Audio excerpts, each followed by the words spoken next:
lot of this isn't going to make sense to you, and I'm sorry about that. I'm just going to start at the beginning, with the house.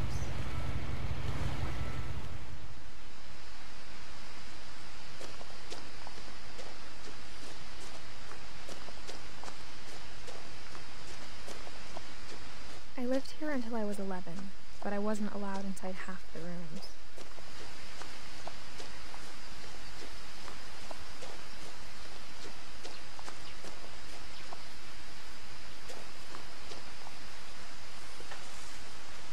Inside the mailbox were bills from 7 years ago, marked urgent, open immediately.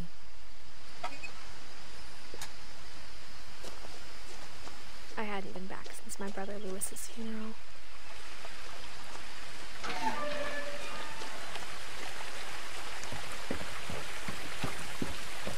In her will, my mother left me a key, but didn't tell me what it unlocked.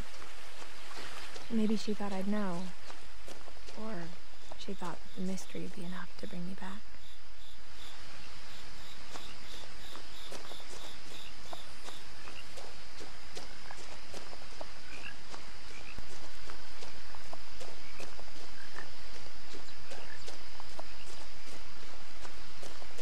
No one had driven this way in a long time, but I saw a few hoof prints.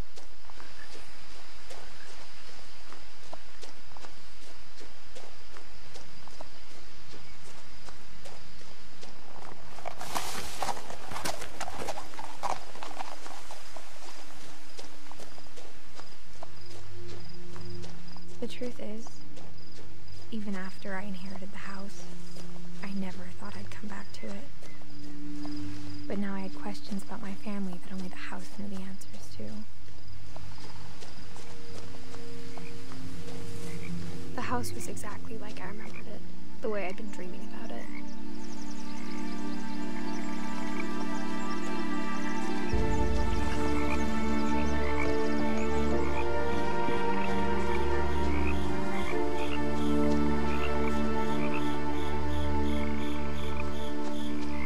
As a child, the house made me uncomfortable in a way I couldn't put into words.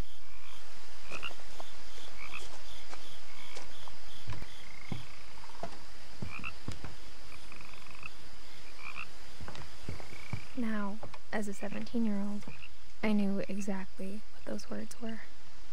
I was afraid of the house.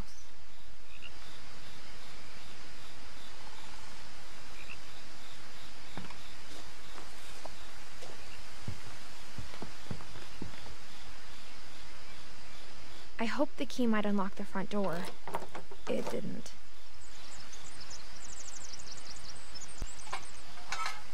Looking in, I felt like the house itself had been waiting for me.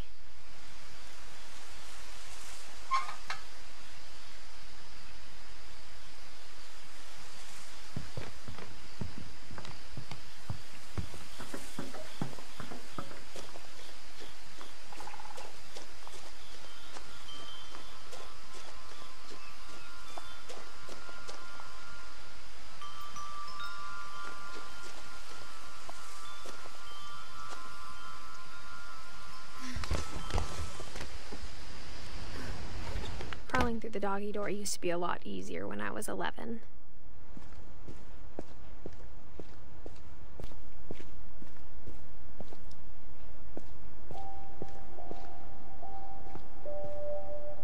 The power had been turned off the night we left. For the first time in years, I felt like I was home. But instead of a family, there were just memories of one. Like how after Lewis started working at the cannery, we all got sick of eating salmon. Except our cat, Molly. Or how only one restaurant would deliver to our house, so we had Chinese a lot.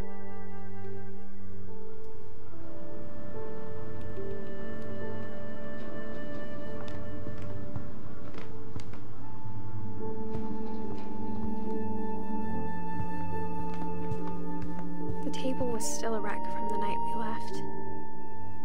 It was like a bomb had gone off, killing everyone but sparing the furniture.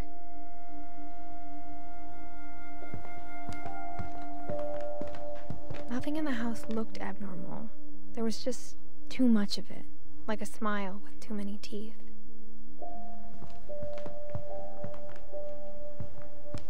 Even the fireplace had a story. Edie told me the bricks came from the original house, after it sank.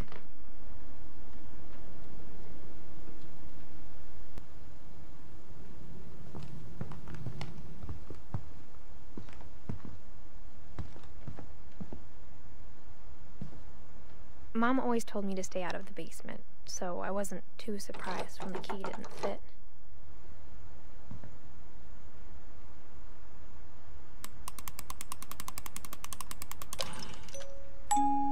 Great-Grandpa Sven built a music box for Barbara, along with the rest of the house.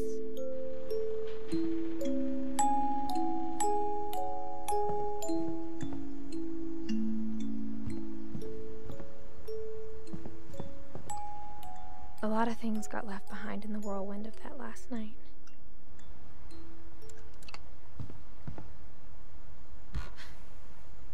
Edie told me once that every Finch who ever lived is buried somewhere in the library.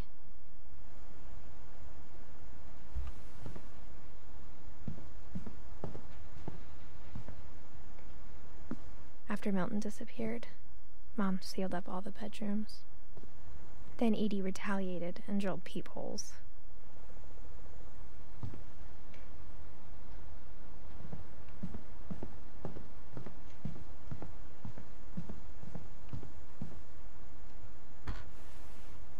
My Grandpa Sam spent 7 years sharing a room with his dead brother, Calvin.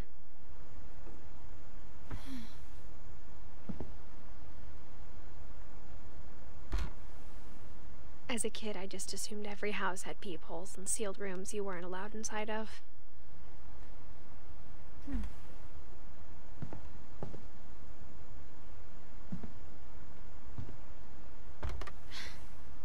The last time I was in Edith Sr.'s room, I was 10 and she was painting my portrait.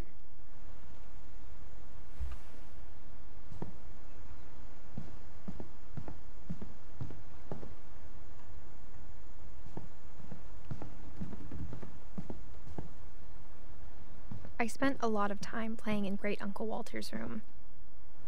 I think my mom sometimes regretted not sealing it up.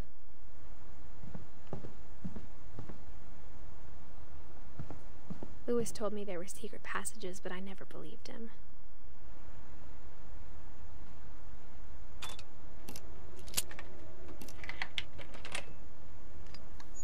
Turns out, my mom was really good at keeping secrets. Now it was time to find out what my mom had been afraid of.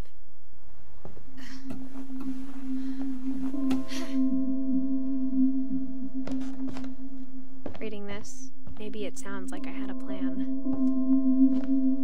But I had no idea what was behind that door.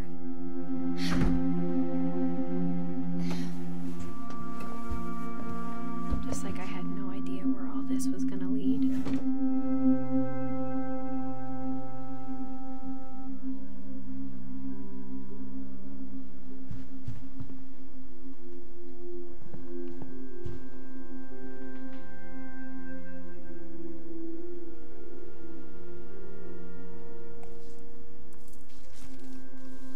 December 13th, 1947. Dear Diary, I'll be gone soon, but I wanted to tell somebody about what's gonna happen.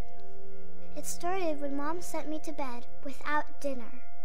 I woke up and I was starving, so I looked around for something to eat. The gerbil food was dry, but I didn't mind it.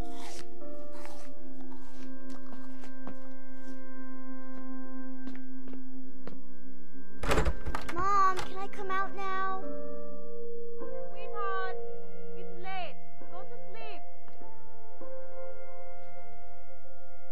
My Halloween candy was all gone.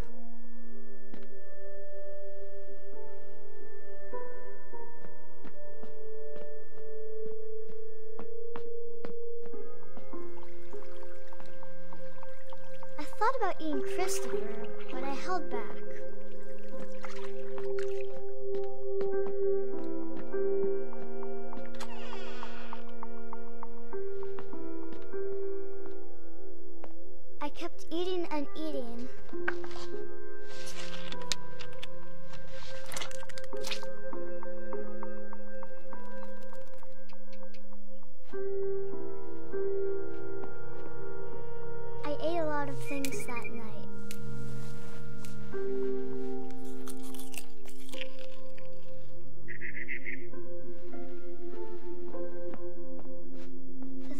chirping outside my window. It was a barn swallow going back to her nest. I reached out for her.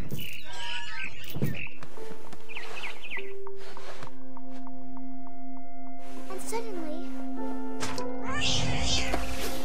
I was a cat.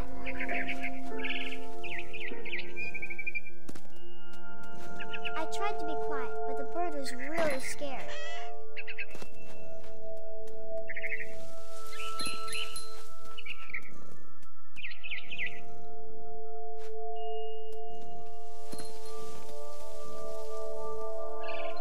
Mom and Dad didn't even look at me.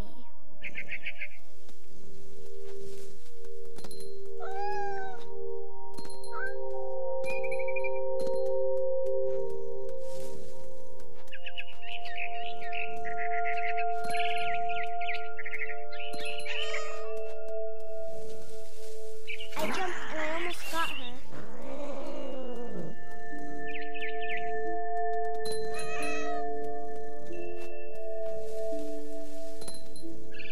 I could tell she was getting really tired. And now I was up in the big tree. I promised Dad I wouldn't climb it anymore. All I cared about was eating that mama bird. I gobbled her up. And suddenly, I was an owl. First, all I heard was the wind. Then I heard little teeth nibbling in the grass.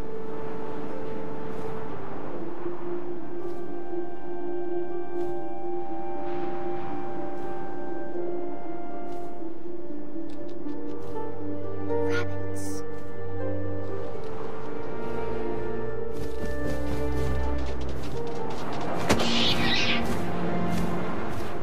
I imagined his face looking up and seeing mine through my talons. I swallowed him up, and I didn't chew one bit. Then I flew off to find something bigger.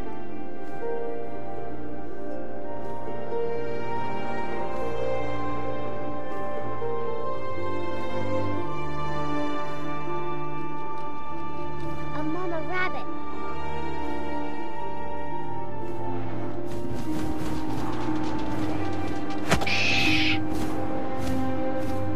She was almost too big to carry.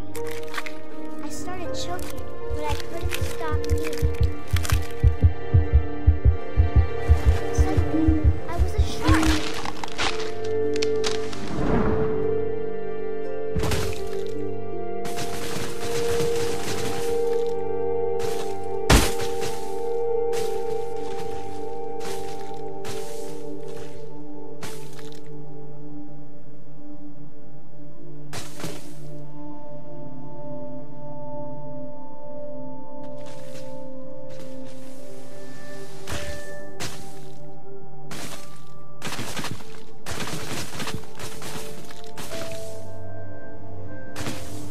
I rolled off a cliff and into the ocean. Now, I was hungrier than ever.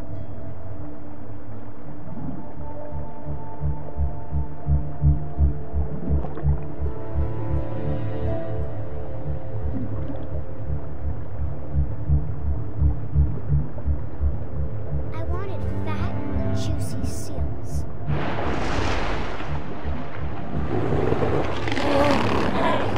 I tore off her flipper and it tasted really good.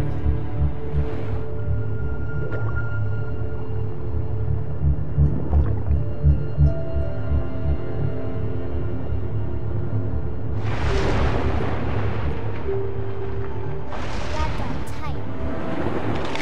I was so hungry, I jumped out of the water. When I opened my eyes, everything changed.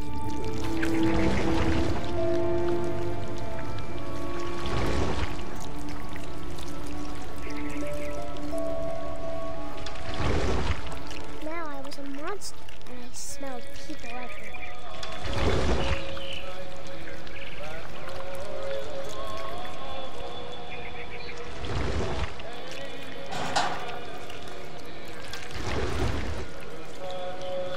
I was big, but I moved real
slithered onto the sand, and the big smell went into an old pipe.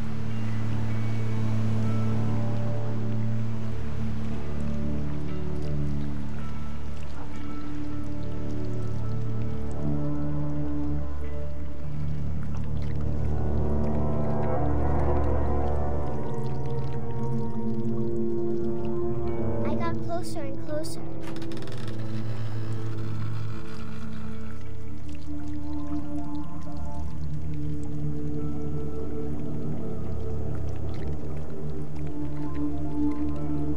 All of my stomach started growling. And suddenly, I was me again. I held my breath for a long time, but I couldn't hear anything. I think it's waiting for me to fall asleep. But it's not going to wait much longer. It needs to be, and we both know I will be delicious.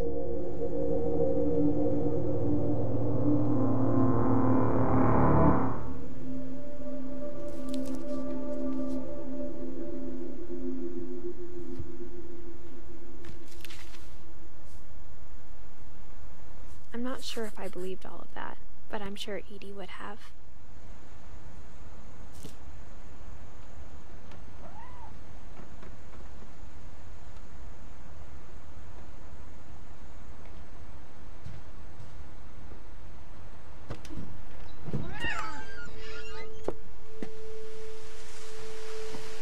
This will be obvious later, but my mom never told me any of these stories. Edie would have, but Mom didn't like bringing up the past. Though, when we adopted a stray kitten, she was the one who named it Molly. I spent a lot of time in Great-Grandma Edie's room.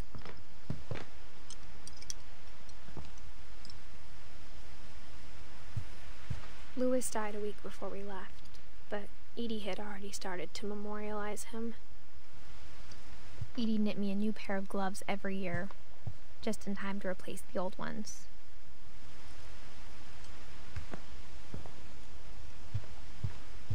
When Edie told people Sven was killed by a dragon, she could also have said he was building a dragon-shaped slide that collapsed. She could have, but she didn't.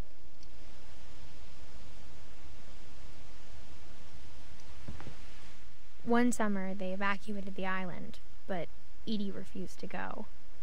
For a few weeks, she was a celebrity.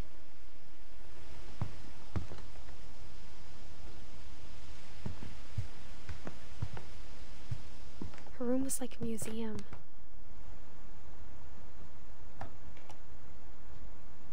For 500 years, the Finches have been famous throughout Norway for their fortune and misfortune.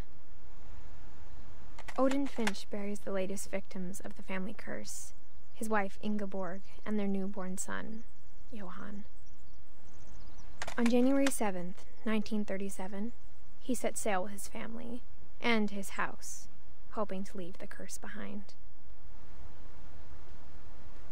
But 40-foot waves off the coast of Washington send the house and Odin to the bottom of the sea. Odin's daughter Edie, with husband Sven and baby Molly, step ashore on their new home, Orcas Island. Odin Finch is the first to be buried in the new family cemetery. His daughter Edie is already dreaming of a new Finch house.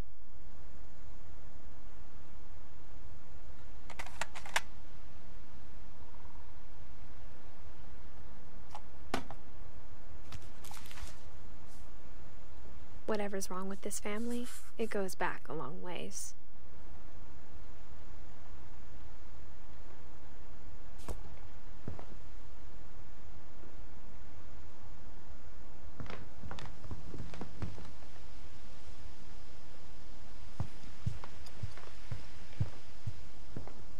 Even in her 90s, sometimes Edie seemed a lot younger than my mother.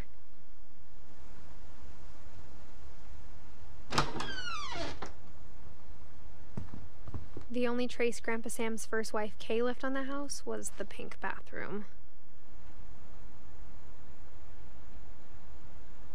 It was a pretty big trace.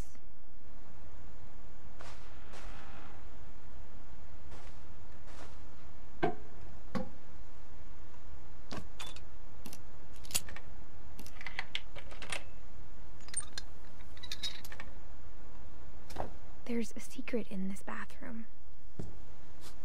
It's in the last place you would look. It isn't in the cupboard. It's hidden in this book.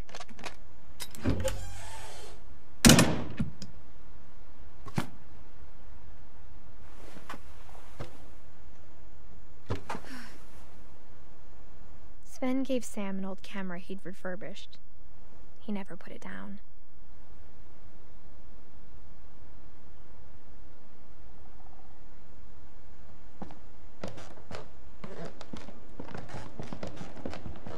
From the paintings on the wall, it was clear my brother Milton had been here before me.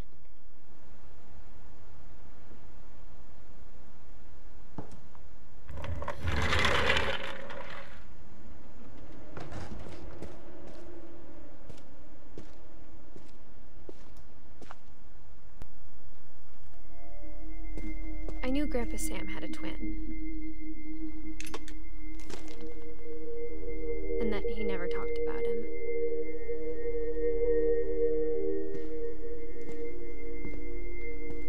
I guess my grandpa didn't like history any more than my mom did.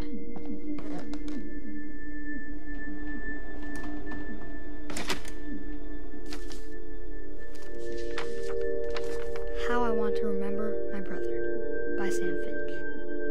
The thing I remember is that when he made up his mind, that was it.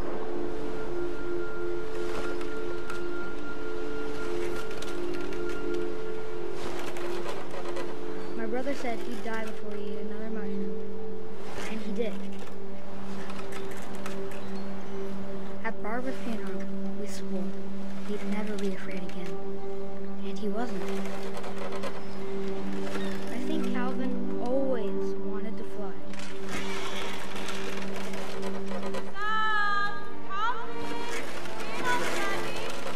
Coming!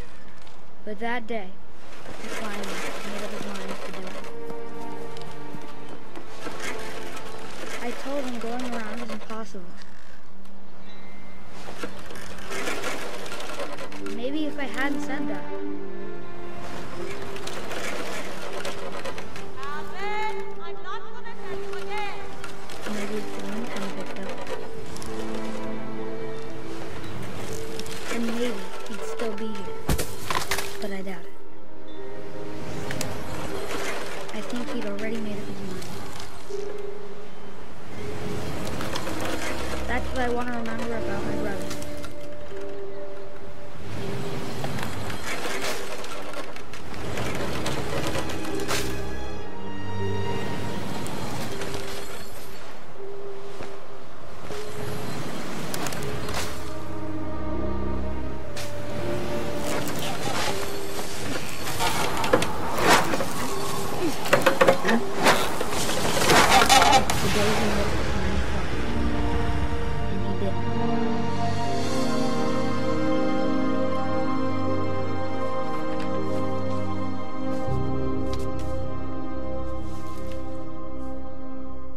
Calvin's story felt strangely familiar. When I was younger, I remember trying to do the exact same thing.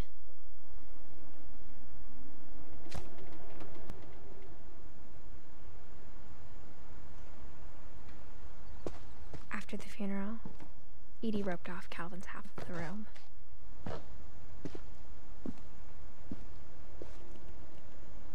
Mom said Grandpa Sam enlisted at 18 and never set foot in the room again.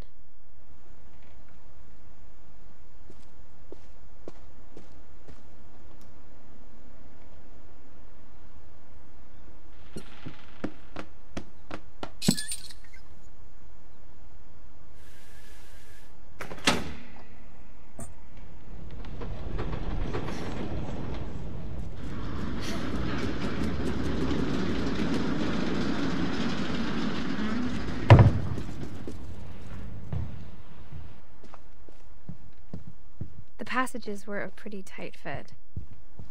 They'd obviously been built for smaller hands and bellies.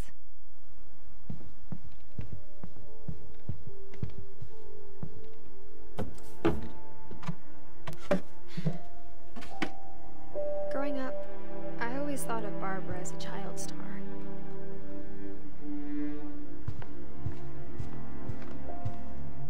I never thought about how hard it must have been for her afterwards.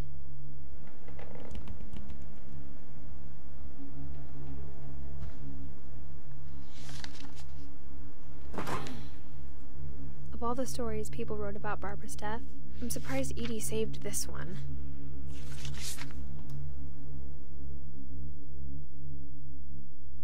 Old Jack here with another ghastly tale inspired by America's most unfortunate family. I'm calling it The Surprise Ending of Barbara Finch. As a child star, Barbara was famous for her scream. Now at 16, she was all washed up, a has-been. But in a lucky break, she'd been asked to perform her signature scream at a local convention for monster movie fans. It was just the boost her career needed. Unfortunately, her scream hadn't aged well. Getting better. I think you just need the right motivation. Her biggest fan and current boyfriend, Rick, was about to demonstrate when... Now that was a great scream. It was Barbara's father, Sven. He'd slipped into a table saw and had to be rushed to the emergency room. So Barbara got stuck babysitting her youngest brother, Walter. Her convention comeback was cancelled. Okay, I'm hearing frustration, but I'm not hearing terror. What if I tried... A gang of hoodlums in Halloween masks have been terrorizing Orcas Island tonight. Police are urging residents to... That came from the basement. You're right! Also, I loved your delivery on that. Why is your basement door locked? Because my dad likes making puzzles in secret passages. There's a key hidden in the music box. The secret is to keep winding and winding until finally the key pops out. Thanks, babe. I'll be back in a sec. 20 minutes later, Rick hadn't returned. So Barbara went to look for him, right on cue. She reached for the music box. And as she wound the key, she listened for Rick, but the house was silent.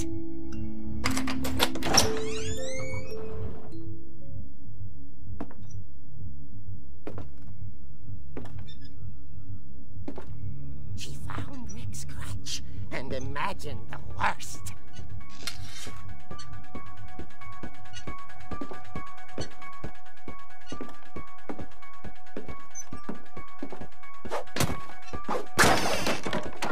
The gang's leader is the infamous Hookman killer, Dr. Carl Hamill, who impaled and then ate his family 10 years ago tonight.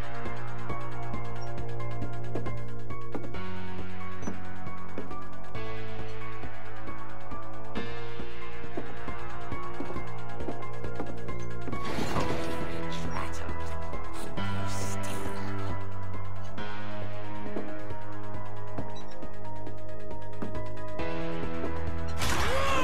Oh dear! Oh! Rick? Barb, relax. I was just trying to scare you to help you find your scream. Well, I'm not scared, Rick. I'm furious. Then act furious. All I'm getting from you now is that you're hurt and confused and... She threw him out, but she kept a little something to remember him by. Barb, have you seen my other crutch? And she was still holding it when she fell asleep watching the late picture show. Hours later... Barbara! Walter, what's going on up there? Ah! Okay, I'm coming up, but if this is a trick, you're dead, Walter.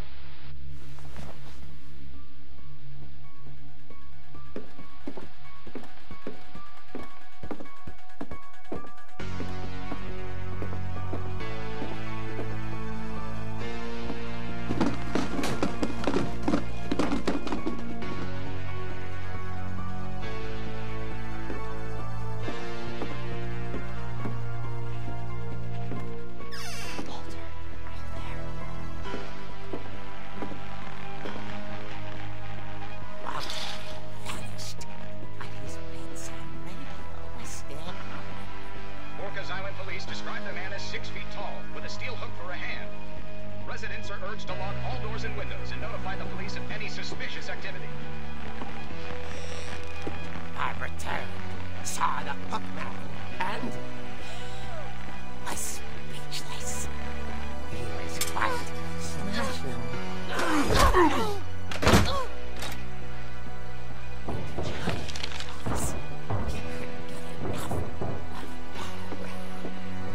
Okay, Barbara, there's gotta be another way out of here.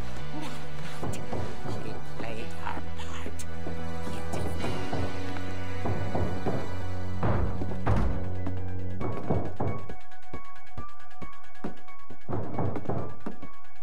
Molly,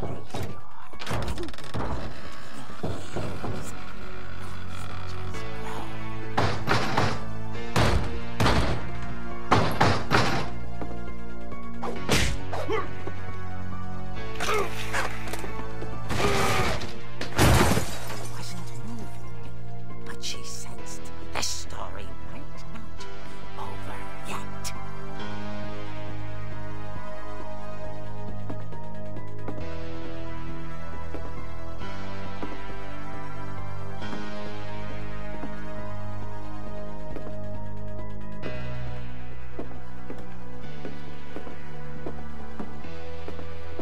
The bookman had vanished. She listened for his breathing, but all she heard was...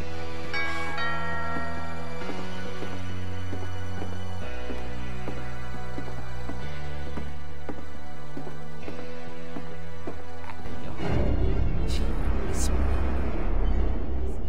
It was coming from inside the house.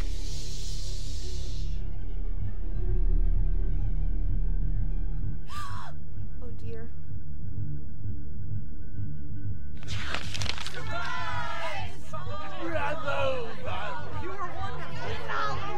The monsters had come to surprise her. For Barbara, it was a dream come true. Then she saw what kind of monsters they were, and she realized what was about to happen. She was going to face. But in her final breath, Barbara Finch gave a performance of her life.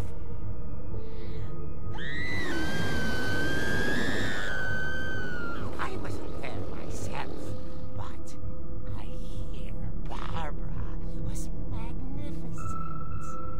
Poor girl. She had a taste for stardom. But unfortunately, so did her fans.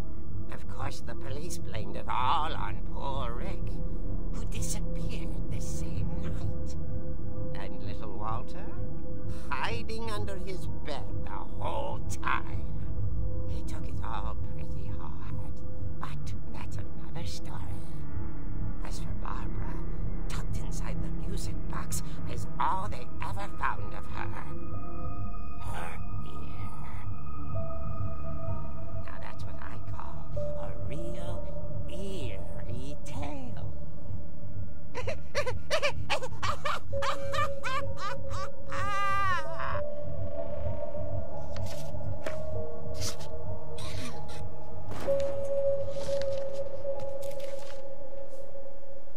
Edie told me all Barbara wanted was to be remembered, as absurd as that comic was. Maybe what Edie saw was a happy ending.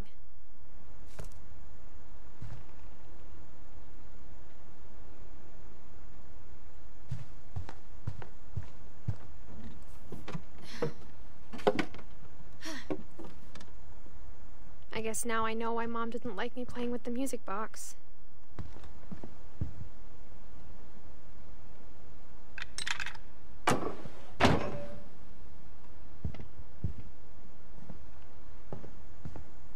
Whenever people ask me about my family, the first thing they always want to know about is Barbara.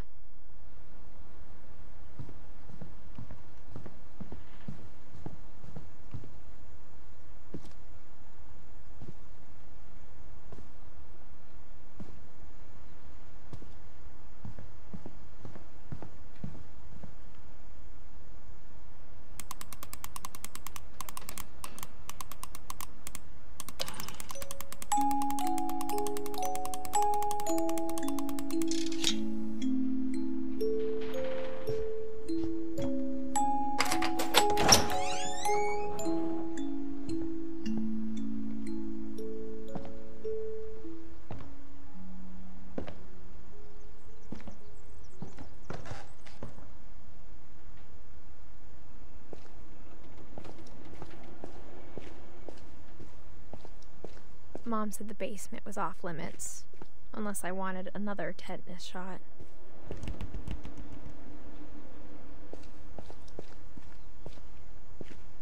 I saw Edie sneak down to the basement once, carrying packages.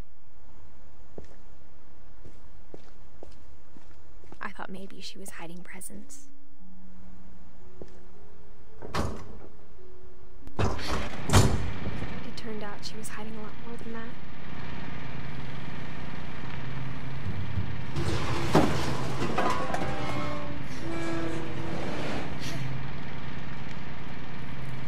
I remember asking Mom once about where Walter had gone. She said after Barbara died, he got as far away as he could. If there's a pattern in all these stories, I think it's that none of us has gotten very far.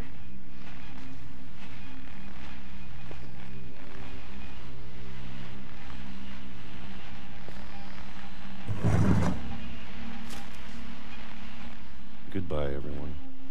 I can't believe I've been down here for 30 years. On that first day, I headed to Shady Stone, Texas,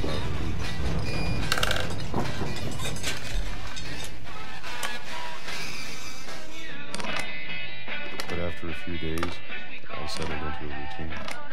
That's what kept me sane.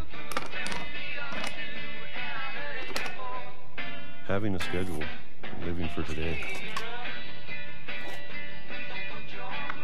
I always expected to be dead tomorrow. But if you wait long enough, you can just do anything.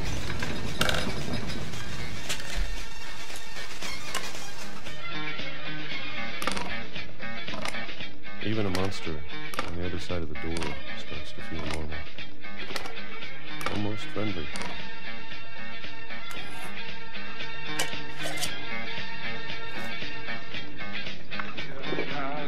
And then one day, everything just stopped. Whatever that thing was, it was gone. Maybe it got tired of waiting. Or maybe I just got tired of being afraid.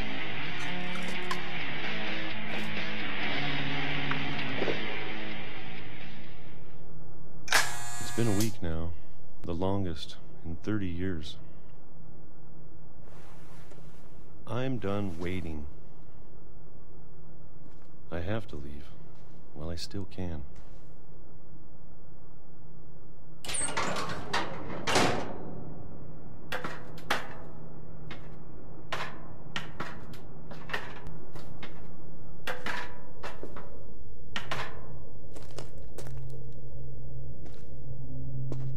I know it's out there somewhere.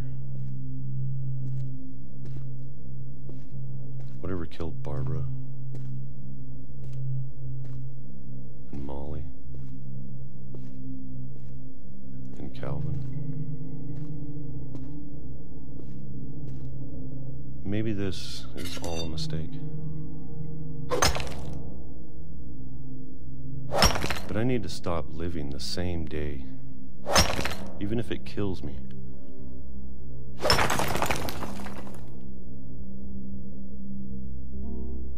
Whatever's out there, I want you to know I'm ready for it. I'm going to appreciate all of it, especially the food. I don't mind if I only have a year left.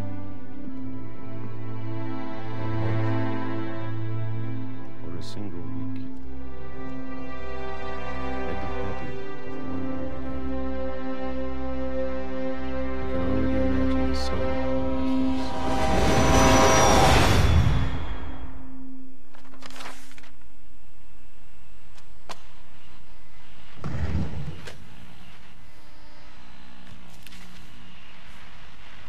Walter died when I was 6. I can't believe my mom never told me he was down here.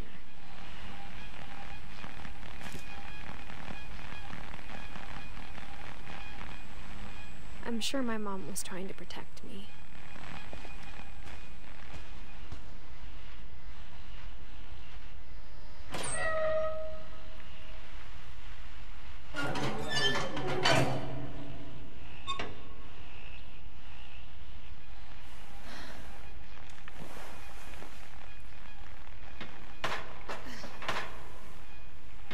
Maybe she was afraid I'd end up like Walter. But if she never told me about an uncle under the house, I can only imagine what else she was hiding. I don't want to make the same mistakes she made. Trying to bury something that's still alive.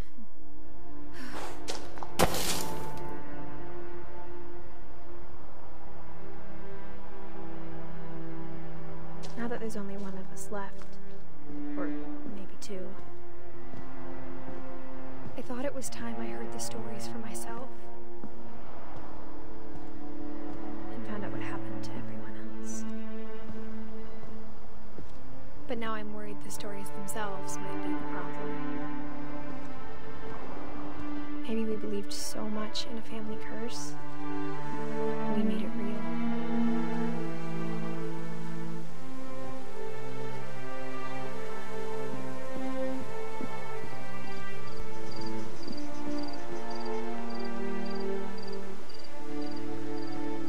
I should even be writing this.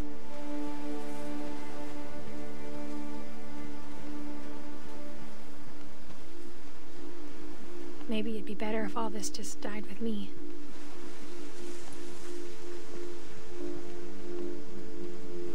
But I thought you should know about your family.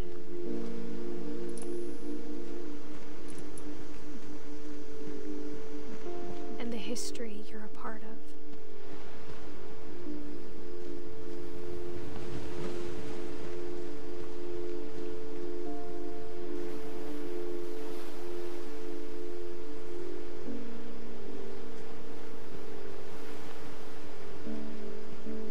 To be honest, I feel as lost as you probably do right now.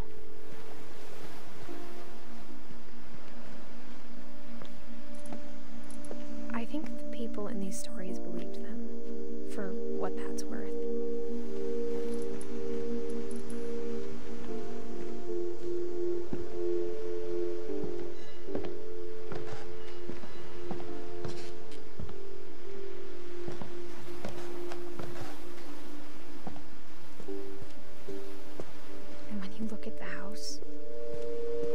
History of imagination and stubbornness and madness. Any of it seems possible.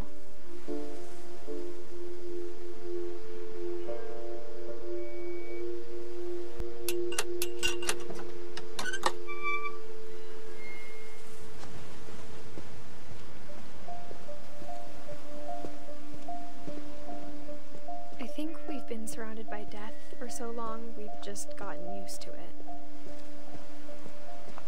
What kind of family finishes building a cemetery before starting the house?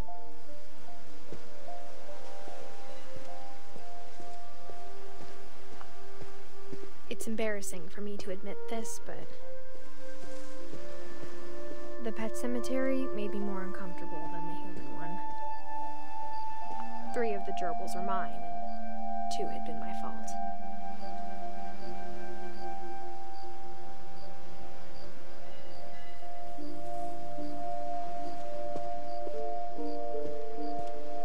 Sven built the house, but it was Edie who designed the cemetery.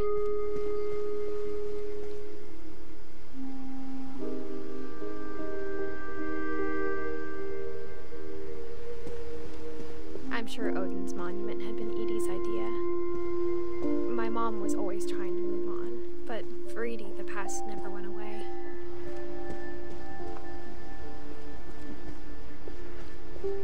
She could see it poking out of the water at low tide.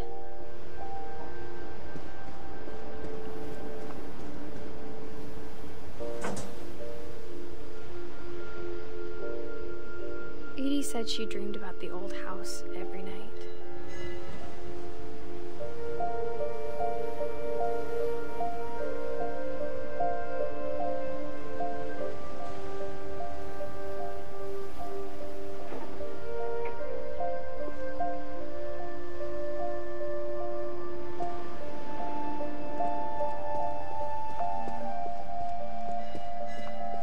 Edie's side was always easier for me to understand. But The older I get, the more I can see where my mom was coming from. Her dad had been pretty strict, but it wasn't enough to save her brothers. She was just trying to do better.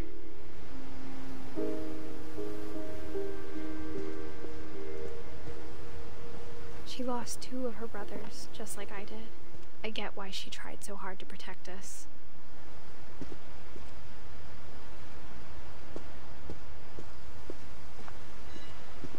There's so many things I wish I could ask my mom now. Part of me thinks this is what she wanted all along. For me to come back someday and find everything out for myself.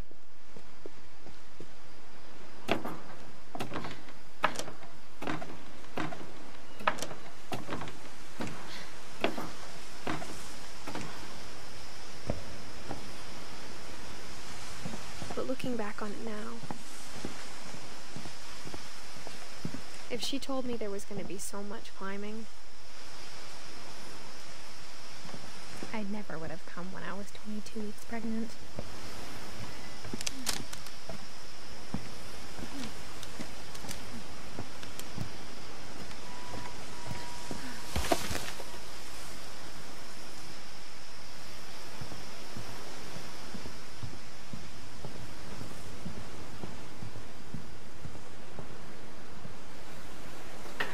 I never met Grandpa Sam, but I think he and my mom had a lot in common.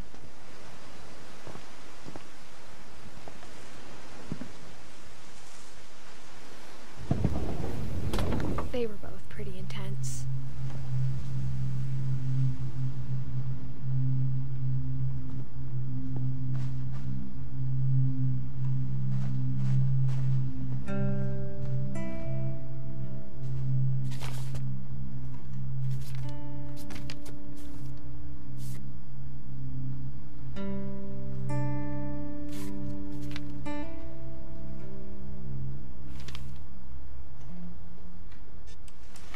Dawn, I promise, you'll never forget this weekend. Yes, sir. These memories are going to last a lifetime. Hmm? Am I gonna have to shoot anything? It's a hunting trip, Dawn. Shooting is strongly encouraged. Perfect. It's gonna rain the whole weekend, isn't it?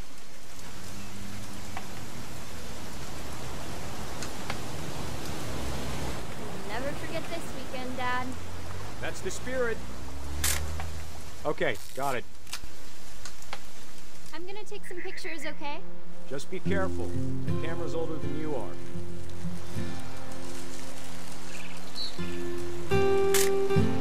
Aw. You're right, Dad. It's starting to clear up. Still freezing, though. Definitely should not have drunk all that coffee. Hey! That's a keeper. I'm just saying, I'm not always gonna be here, Don. You'll need to remember this stuff if you want to survive. I'll be fine, Dad. You know who else thought he was gonna be fine? Some guy who died. Don, I'm being serious. I know, Dad. You're always... Dad! Guys, Don. Before you take the shot, let me get a picture of you.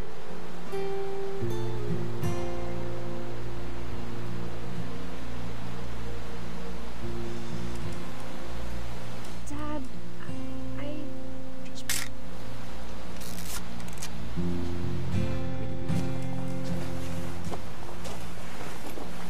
do I have to do this? Don, you don't have to do anything. But if you want to survive, you need to be strong. Great shot, Don!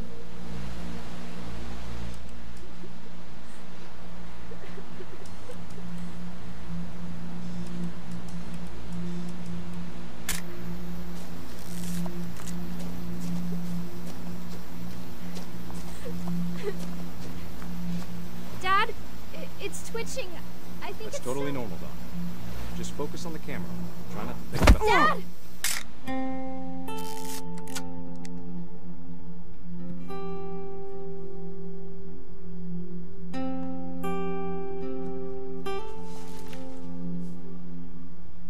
these stories, that's the one I wish most that my mom had told me.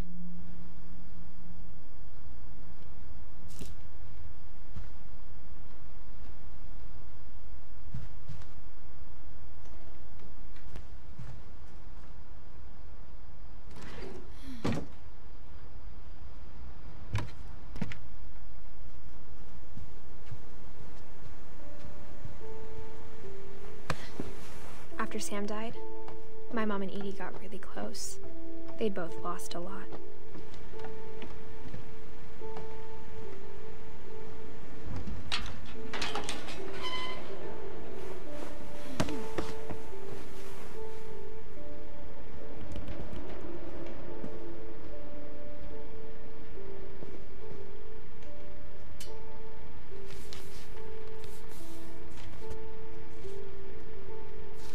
Dear Kay, do you remember the way Gregory used to laugh when he thought he was alone?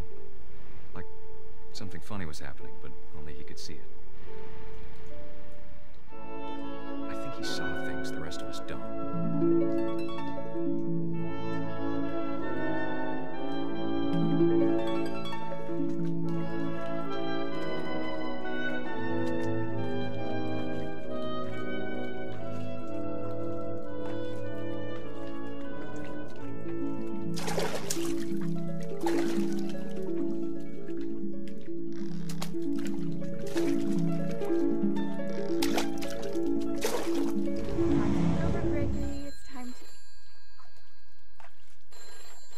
Sweetie. Hello? Sam, I told you I don't want to talk right now.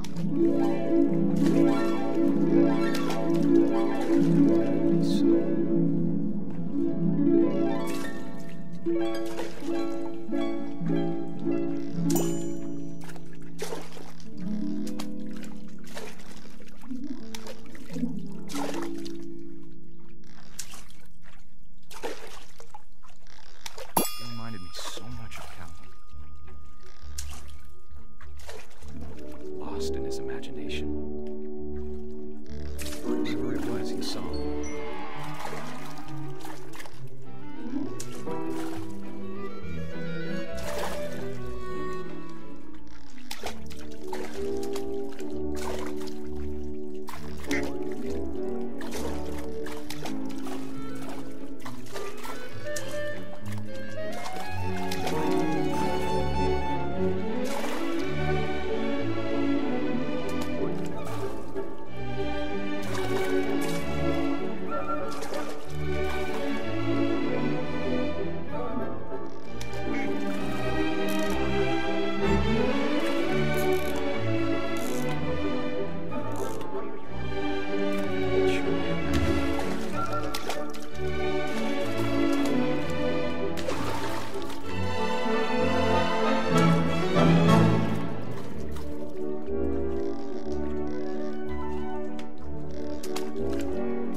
simply fun.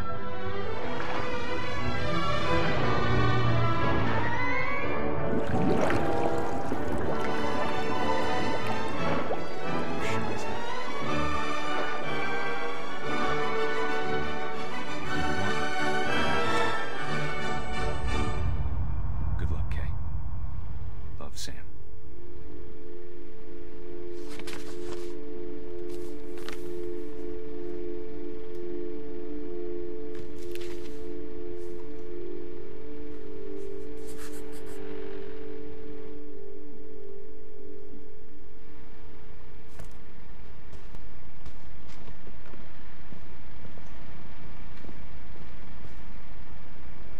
I can't imagine my mom ever writing poetry, and yet...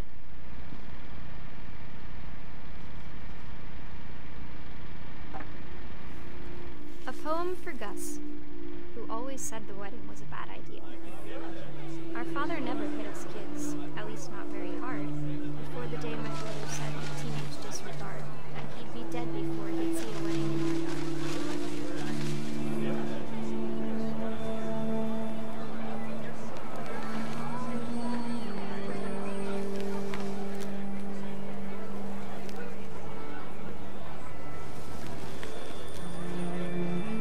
Father made him come, of course, but Gus stood far apart, just flew his kite and bottled up the storm inside his heart.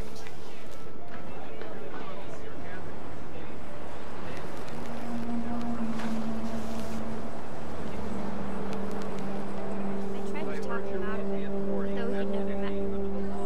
We don't need a stepmom, were the words that... I now pronounce you husband and wife. You may kiss the bride.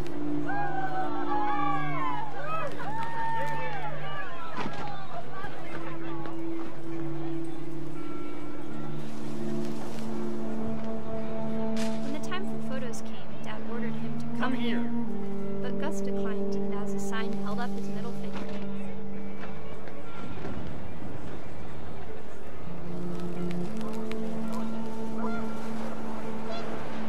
The wind picked up, and panicked geese appeared and quickly went. But all the humans did that day was go inside the tent.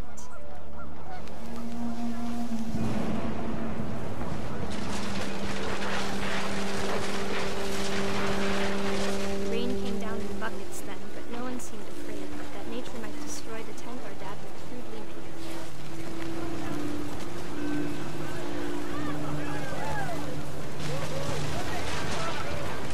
The thunder sounded much too close and full of angry power. And all my father said was, make the music louder.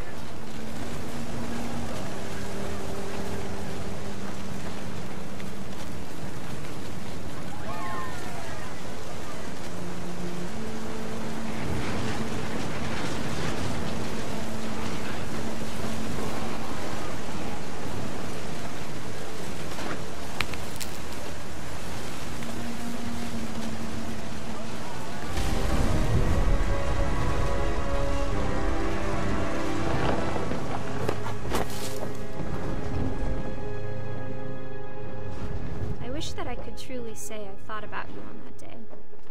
Out there on the beach alone, just you, the wind, the sea and foam.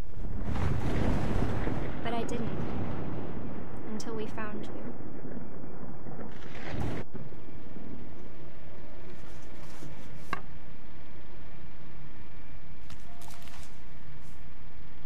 She never talked about him, but Mom told me once if I was a boy, they were going to name me Gus.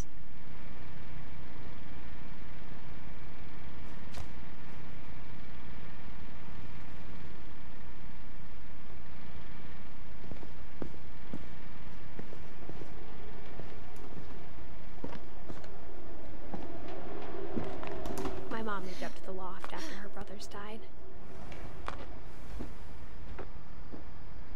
At the time, it was as far away as she could get.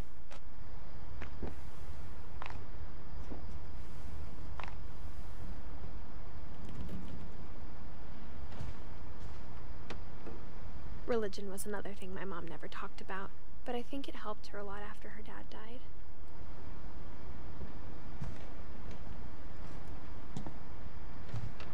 She spent a summer building houses in Calcutta, where she met my dad, Sanjay.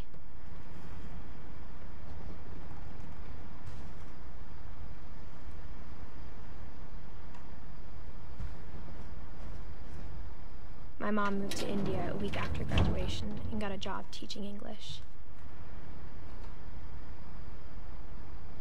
Louis was born a year later.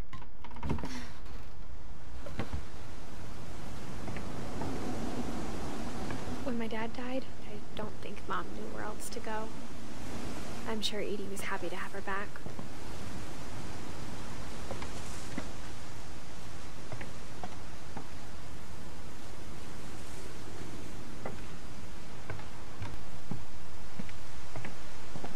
The house had to get a little bigger, but Edie was used to that.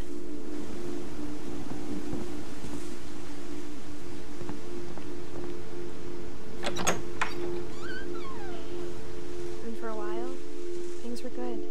Almost normal, but it didn't last.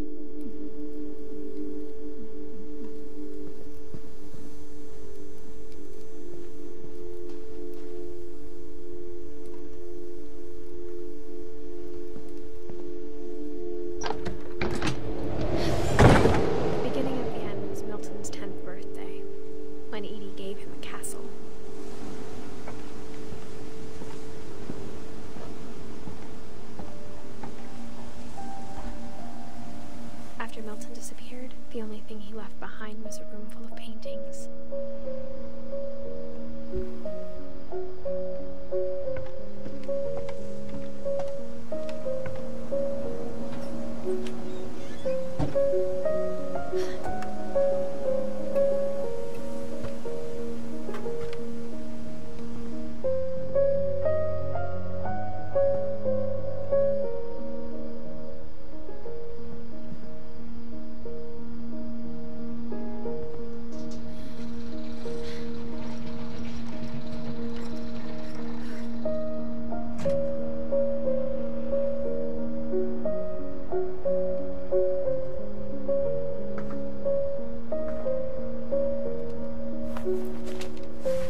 Milton Finch in The Magic Paintbrush.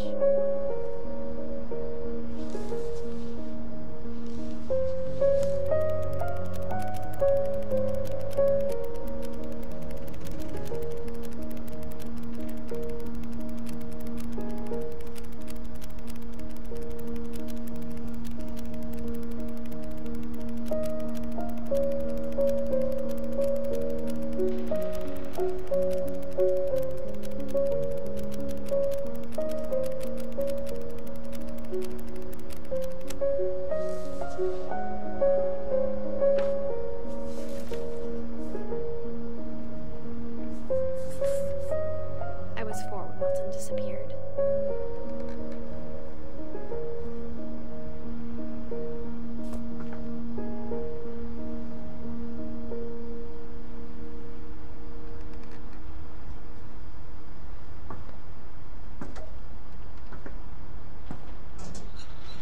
Mom spent months searching for my brother. Then she sealed the doors.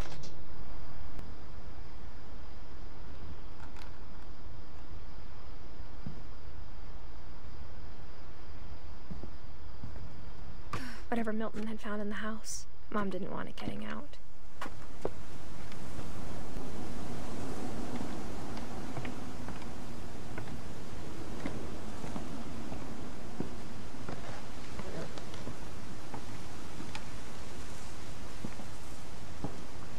Mom definitely blamed Edie, but I think Louis blamed himself.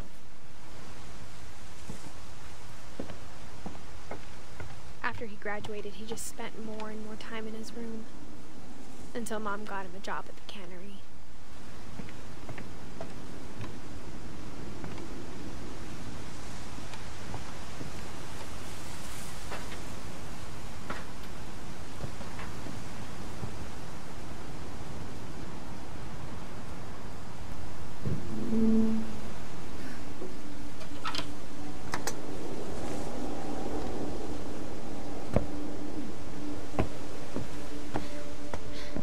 Louis's room smelled very, very familiar.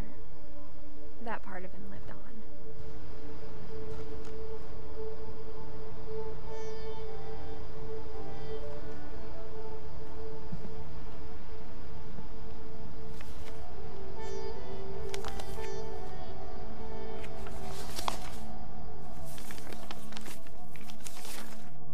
Dear Mrs. Finch, as Lewis's psychiatrist, I can understand your desire for an explanation. As I see it, the trouble began in January, shortly after we convinced your son to seek treatment for substance abuse. Newly sober, I believe Lewis first noticed the monotony of his daily life.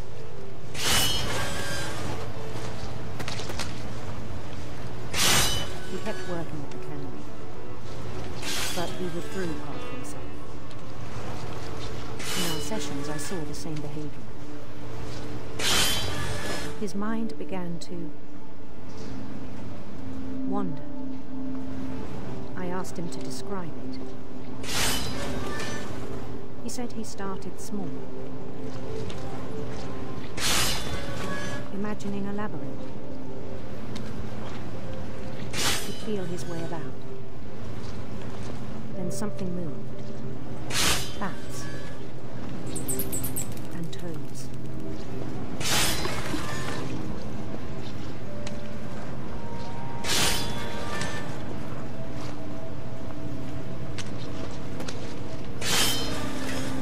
Things that have not names.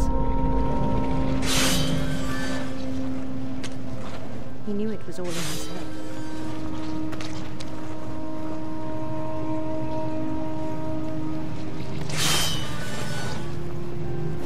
But he took it very seriously. I had hoped he'd find himself.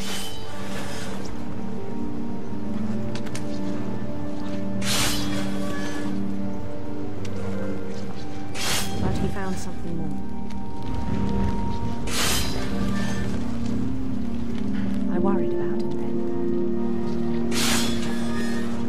Daydreaming at the cannery.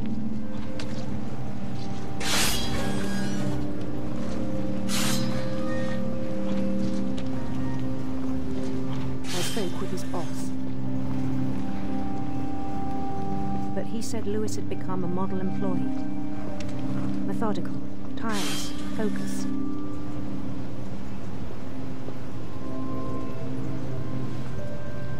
Like a whole new Lewis.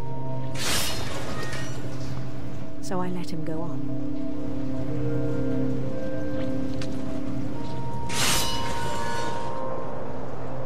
I even encouraged him. It seemed very promising at first. He told me he'd made a new friend.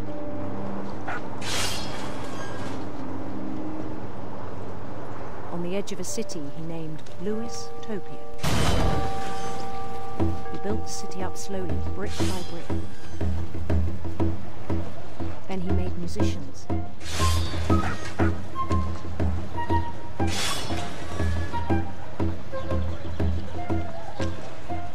And songs for them to play. About starting a band.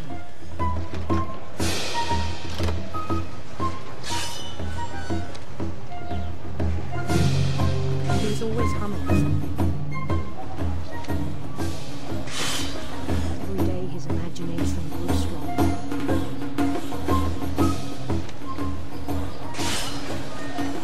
He no longer spoke at the cannery. But his chopping was as reliable as ever. Then one day it struck him that all the cheering crowds, even the stones under his feet,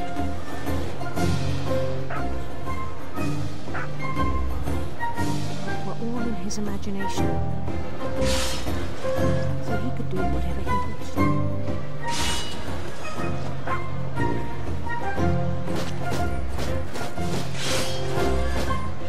He held an election from the hill.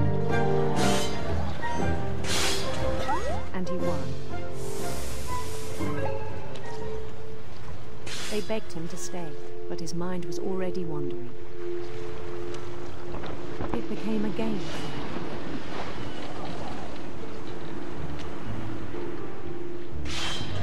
He'd conquer a city, then immediately push on. New Louisville.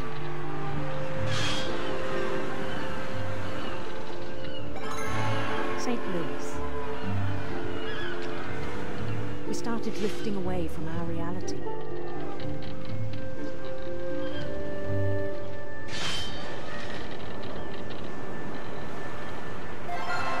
Minneapolis. Until one day he forgot to go home from the cannery. Even as his mother pleaded with him, part of Louis kept saying no.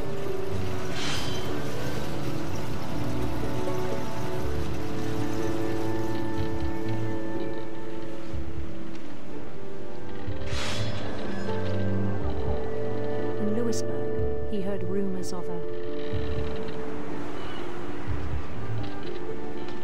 handsome queen.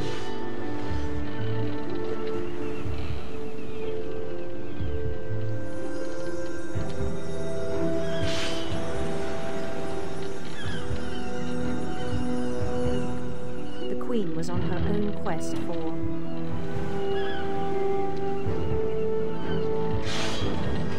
radiant rainbows.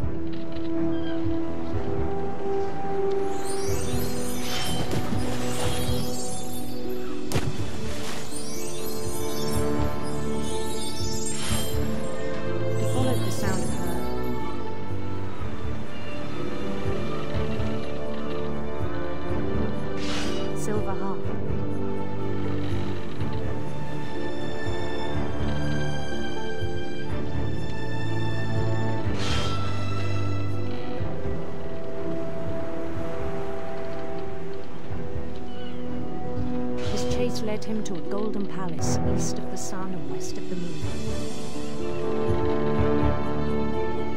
Even then, his logic remained sound.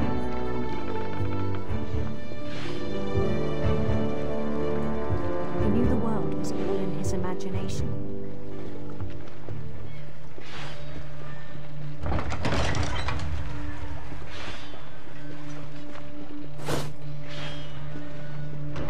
He was so proud of having created it.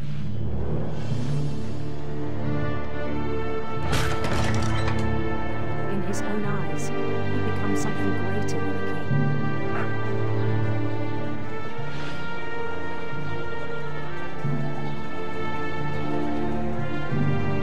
For someone who'd never known success in the real world, I think it was overwhelming. And then it struck him. Real Louis was not the one chopping sun, but the one climbing the steps of the golden palace.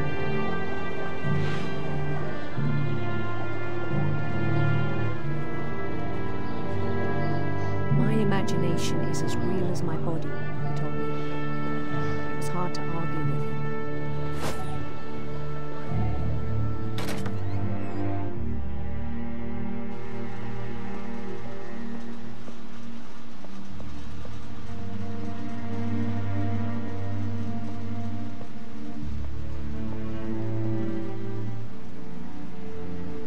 Began to forget the world we know.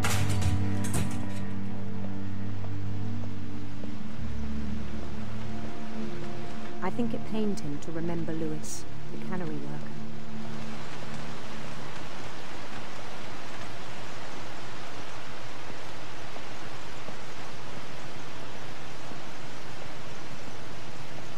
He began to despise the man with a royal contempt.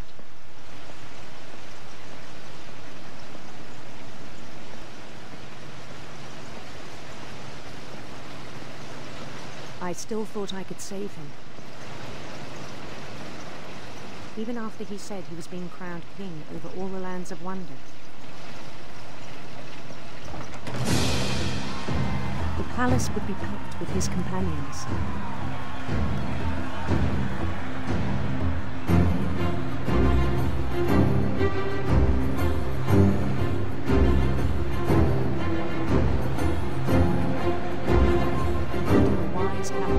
Insisted on advising me.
kind man who will be missed by all of us who knew him.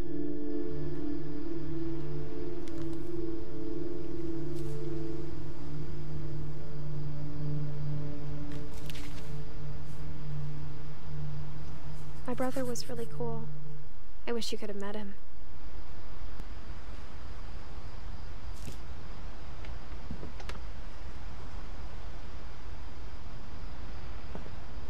Lewis and I spent a lot of time playing games together, but he was surprisingly bad at them. He died a lot.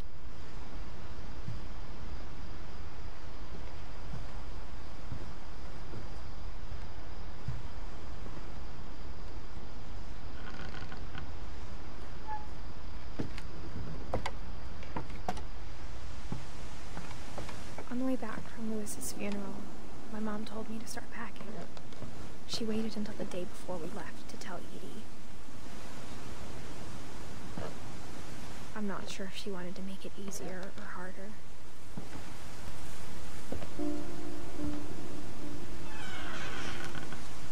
I wish we'd stayed.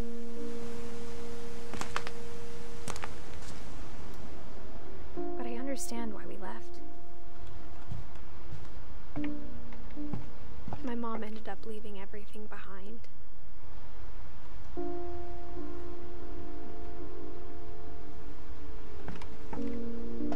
What happened that night had been coming for a long time.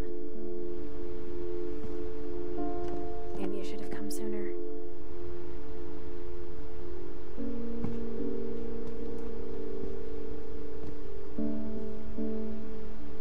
But it had to end one way or another. All that's left now is to tell you about that last night.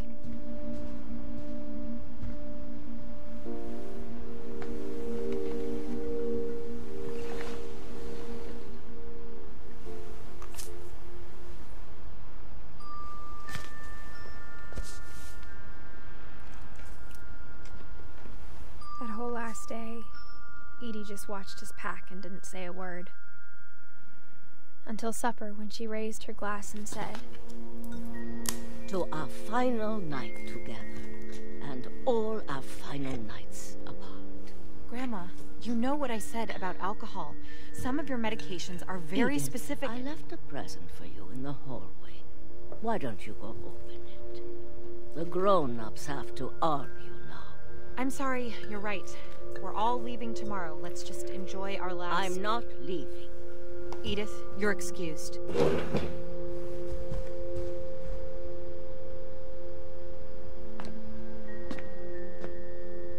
The power had been shut off that morning, but Edie always had plenty of candles. When my mom sealed the library, I don't think she knew about the other entrance. Or that Edie had a key to it.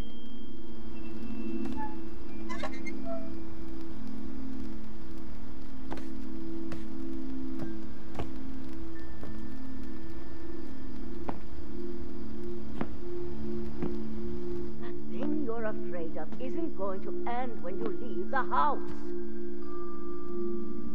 Edith has a right to know these stories.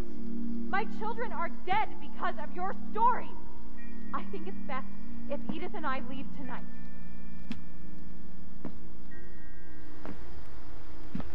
We'll have the nursing home send a van for you in the morning, okay?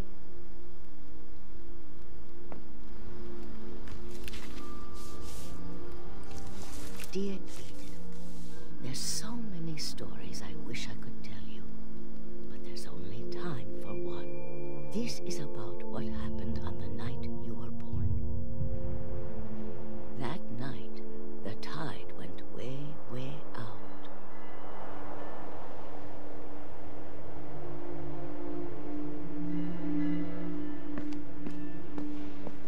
It was the first and last time I ever saw the old house aground. There'd been an earthquake out in the middle of the ocean. They called it the lowest tide in 1,000 years. God, it smelled awful. No, I've seen that house every day of my life.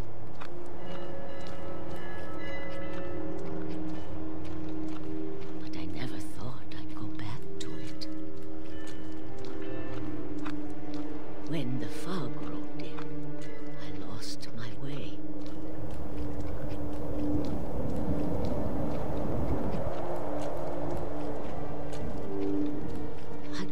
turned around.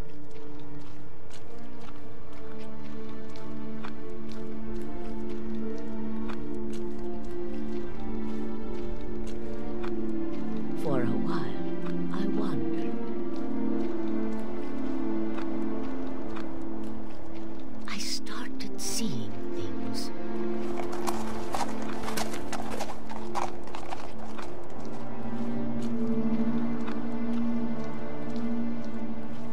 Things I'd forgotten had ever existed.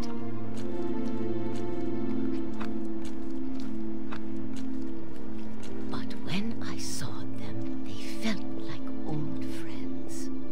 That night, a lot of things came back to me. Or maybe I came back to them.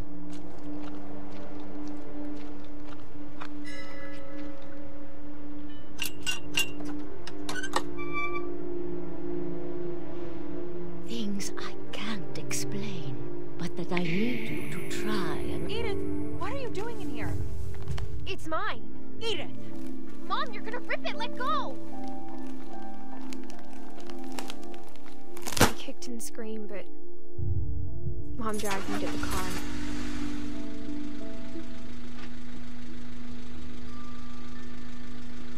I never saw Great-Grandma Edie again. The next morning, the band came to pick her up, but she was already gone. After that, we moved around a lot.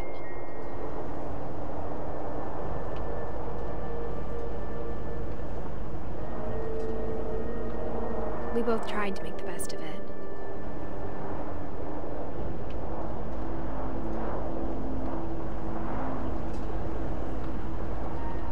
A few years went by.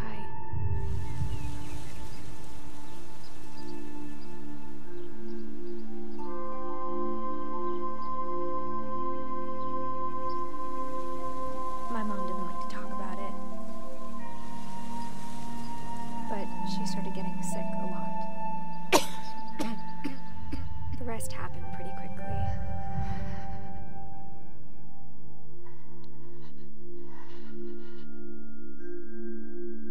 She got better for a while,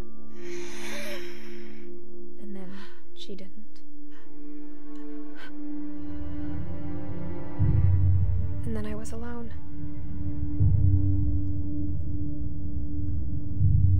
The last Finch left alive.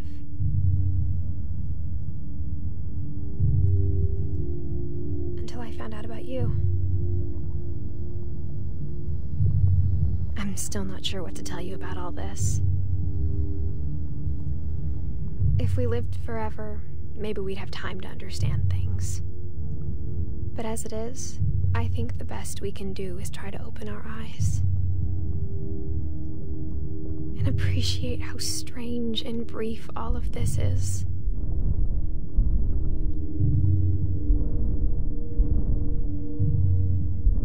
This journal was supposed to be for you. But now I hope you'll never see it. I just want to meet you and tell you all these stories myself. But I guess if you're reading this now, things didn't work out that way.